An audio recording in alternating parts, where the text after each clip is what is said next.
এক দশক পর পরিবারের সাথে ঈদ উদযাপন করবেন বিএনপির চেয়ারপারসন খালেদা জিয়া। লন্ডনে অবস্থানরত সাবেক প্রধানমন্ত্রীর শারীরিক অবস্থা এখন তুলনামূলক ভালো। ঈদের পর এপ্রিলেই দেশে ফিরতে পারবেন খালেদা জিয়া। আর দলটির ভারপ্রাপ্ত চেয়ারম্যান তারেক রহমানের ফেরত হওয়ার সময় এখনো চূড়ান্ত হয়নি। নেতারা জানাচ্ছেন তার ফিরে আসার ক্ষেত্রে গুরুত্ব পাচ্ছে নানা সমীকরণ। সাইফুদ্দিন রবিনের রিপোর্ট। হজ করেছি, ব্যাংকে কি করে টাকা জমাই বলেন? ইউসিবি তাকওয়া, পরিপূর্ণ ইসলামিক পন্থায় পরিচালিত ব্যাংকিং। যুক্তরাজ্যের দ্য লন্ডন ক্লিনিক থেকে ছাড়পত্র পাওয়ার পর থেকে ছেলে তারেক রহমানের বাসায় আছেন বিএনপি চেয়ারপারসন খালেদা জিয়া। সেখানেই চলছে চিকিৎসকদের নিয়মিত পর্যবেক্ষণ। আগের চেয়ে তিনি ভালো আছেন বলে জানান চিকিৎসকরা।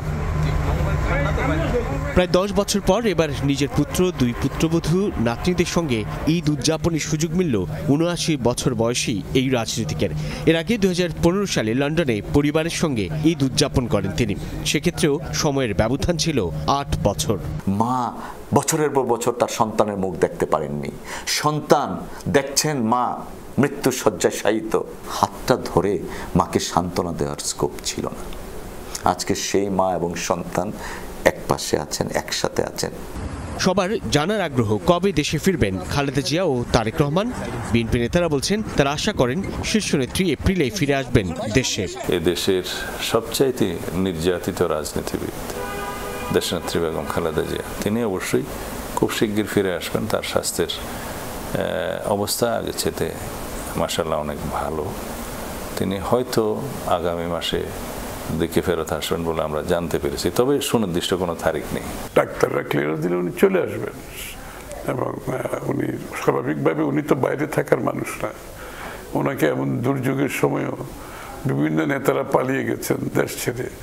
বেগম খালেদা জিয়া মাটি ছেড়ে দেশ ছেড়ে যায়নি। যত তাড়াতাড়ি পারবেন উনি চলে আসবেন। উনি খুব বাইরে থাকার মানুষ উনি না। দলের ভারপ্রাপ্ত চেয়ারম্যানের দেশে ফেরা নিয়েও তুমুল আগ্রহ নেতাকর্মীদের। তার বিরুদ্ধে দায়ের করা সব মামলাই আইনিভাবে মোকাবেলার পক্ষে তারেক রহমান। জরুরি অবস্থার সময় দায়েরকৃত প্রায় প্রত্যেকটা মামলাই মহামান্য সুপ্রিম কোর্টের অ্যাপিলেট ডিভিশন, হাইকোর্ট ডিভিশন বাতিল করে দিয়েছেন এবং এই মামলাগুলা সেই জরুরি অবস্থার সময় স্টে করা ছিল। পরবর্তীতে 5টা মামলায় ওনার কনভিকশন হয়েছিল। ইতিমধ্যে 4টি মামলাতেই তিনি বেকসুর খালাস পেয়েছেন। গুঞ্জন আছে খালেদা জিয়ার মাসখানেক পরেই ফিরতে পারেন তারেক রহমান, যদিও নেতারা বলছেন তার দেশে ফেরার সময় নির্ভর করছে অনেক কিছুর উপর। তারেক রহমান সাহেব ওনার প্যারাম আসার পরবর্তী একটা সময়ে, একটা সুনির্দিষ্ট সময়ে ফিরে আসবে। ওনার পাসপোর্টটা পর্যন্ত নবায়ন করে নাই শাহরিয়ার। তো সেই তারেক রহমান সাহেবের জন্য আজকে সারা জাতির মানুষ অত্যন্ত আবেগের সাথে অপেক্ষা করছে কখন আসবেন। 2008 সাল থেকে লন্ডনে অবস্থান করছেন জিয়াউর রহমান ও খালেদা জিয়ার জ্যেষ্ঠ সন্তান তারেক রহমান। সাইফুদ্দিন রবিন, যমুনা নিউজ, ঢাকা।